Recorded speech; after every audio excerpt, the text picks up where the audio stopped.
जब सुने के होई भोजपुरी गाना बस बजे के चाही गाना।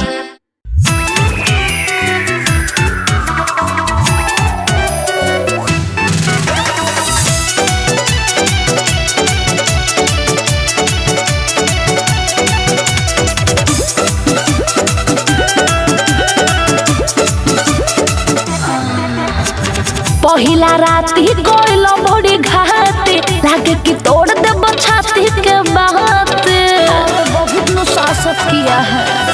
पहिला राती कोइल बड़ी घाते लागे कि तोड़ दे छाती के बात दिला दर्द दिया ऐसन ऐसन अरे ऐसन क्या बताएं। जब जैसन तब तैसन जब जैसन तब तैसन ना करे त महरत कैसन जब जैसन तब तैसन ना करे त महरत कैसन।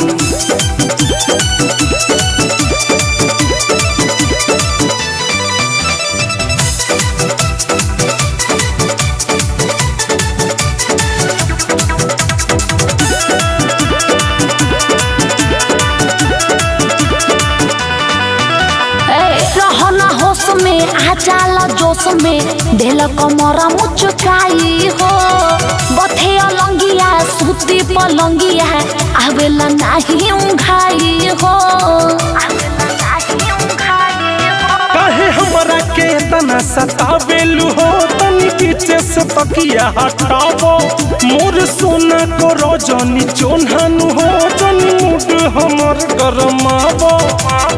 बाड़ो का ढेर उखमोजले राजा बाड़ो का ढेर उखमोजले राजा देबा छुड़ाई ऐठल ऐठल अरे ऐठल समझे। जब जैसन तब तैसन जब जैसन तब तैसन ना करे त महरत कैसन जब जैसन तब तैसन ना करे त महरत कैसन।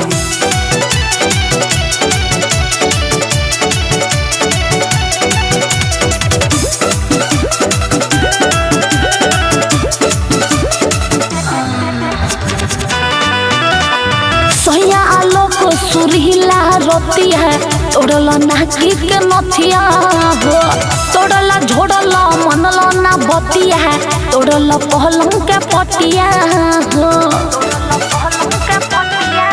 काहे करेलु झूठो के हालानु हो सुना बतिया हमार मधुबाला कहला दी दर्द के दवैयानु हो सही मीठा मीठा दुखाला।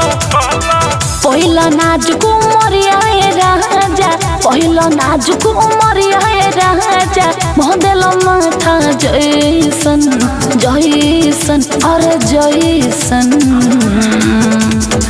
जब जैसन तब तैसन जब जैसन तब तैसन ना करे त महरत कैसन जब जैसन तब तैसन ना करे